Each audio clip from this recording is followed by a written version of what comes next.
So it's Techtober, and tech events are up left, right, and center with new products coming up almost every day. Google, Microsoft, and a couple of other companies have released their products to the market with a lot of new designs, changes, and improvements. Apple has not been left behind. We are expecting some few products, few changes, and given the leaks that are there currently, there is a lot that we can expect. So in today's video, I want us to take a look at the new devices, the new changes, and what we should expect from Apple coming in this coming event that is expected to be on the October 24th. In their last event, they announced a few devices such as the iPhone 14, 14 Plus, iPhone 14 Pro and Pro Max, with the 14 and 14 Pro Max coming out with a peel cutout that they designated name Dynamic Island, which is, if you ask me, a stupid name, but that's Apple for you. The regular Apple Watch got a bump, and also they released a new iteration of the same, that is the Apple Watch Ultra, which was the star of the event. And there is a lot to it, especially for those into extreme sports and such and other things such as hiking, trekking, traveling, and diving, and all sorts of things. Also, not forgetting, they announced the new Apple AirPods Pro coming with the H2 chip, and that comes with a new pack of features and improvements. They also make sure to remind us that if you don't have Apple products, you will die, because Apple saves lives. So in these October events, there are a few things that we are expecting to be launched or bumped a spec or even redesigned, but I'm not sure about the redesign. So the Macbook Pros 14-inch and 16-inch had the best reception last year after coming out, being packed with some of the greatest power, some new features, and some of the things that people in the Apple community had been asking for in a very long time. This came in the pack of M1 Pro and M1 Max chips, which are an outstanding performance of chips. Compared to the market and all their competitors, the M1 Max and M1 Pro literally have no similar matches, given the power consumption, the performance. That's just to mention the least. Some of the other features that this laptop came with was, of course, the MagSafe charging port, 2 USB-C Thunderbolt 4 ports. It also came with an HDMI port, which had been asked for for a very long time for a pro user laptop. And finally, they came with an SD card slot, which was also another thing that people had asked for a very long time. The other thing, of course, is the battery life, which was an outstanding battery life, given that the M1 Pro has a very good power to performance ratio. The leaks are showing that there might be a refresh of the MacBook Pros with the M2 chip, that is the M2 Pro and M2 Max chips. There is also some rumors that the M2 Pro and M2 Max might not be on the same fabrication process, that is, these ones might come in the 3nm process, but I'm not quite sure about that because there is a lot of contention in that area, but we shall wait and see. But otherwise, the M2 Pro and M2 Max will be a spec bump from the M1 Pro and M1 Max chip. As far as the design goes, there is not much expected to change.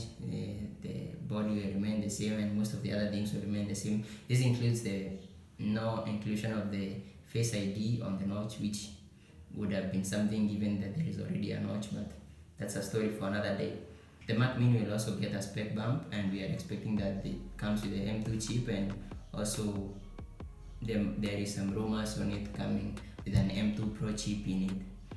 Many people are expecting that this Mac Mini this year would come with a redesign, but according to McGurman, this might not be happening this year, which I find quite convincing, given that there was already a redesign and a new product launched this year, and that is the Mac Studio. So we might have to wait and see that one.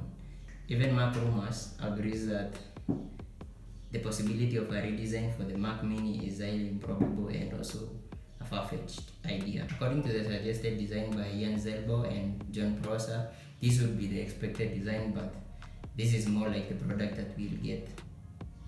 Now, the iPad and Now the iPads and the iPad OS are the most anticipated parts of the Apple event, which gives us the promise of a redesign for the iPad, that is the base iPad, the just iPad, to a more smooth and zen looking iPad that carries the same design as the other iPads. But who knows? I mean, this is Apple, who knows?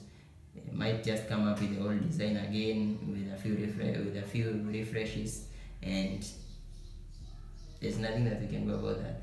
But a redesign would be amazing. If it carries the same design as the other iPads, this would make it look even more amazing. And it is alleged that this iPad will come with an USB-C, same design as the other iPads, of course, but no M2 chip. This one will just probably come with a A14 Bionic. Now for the good stuff, the iPad 11-inch and 12.9-inch are coming back with a new refresh for 2022. That is, they come with the M2 chip, and hopefully Tim Cook, James Bond scene, stealing the M2 chip from the laptops. No? Okay. And hopefully we might also get a notch too soon. The rumors are that there might be a notch, wireless charging, maybe a new smart connector design, and smaller bezels, and that's it.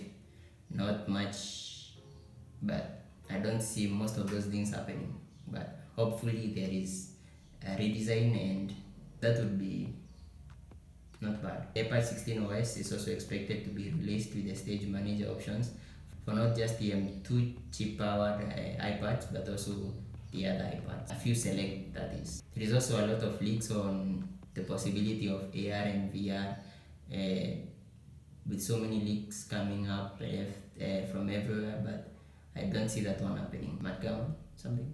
Anything? Nothing? Okay. The Apple TV. I guess nobody cares about this anyway, but there might be a refresh with nothing much but just a faster chip and more memory, and that's it. Okay, so the final thing is there might be no Apple event happening this October. That is, at least according to Magama. This is generally because of the few things that are getting refreshes, and there is no much redesign or anything worth of a big event. So we might just get a few press releases from Apple, and that's all. So that's it for this video. I hope that you got something from it, and if you like this video, of course, please do consider leaving a thumbs up, and also a sub to the channel would be amazing. Feel free to leave a comment and share this video. Otherwise, thank you for watching. I hope that I see you in the next one, and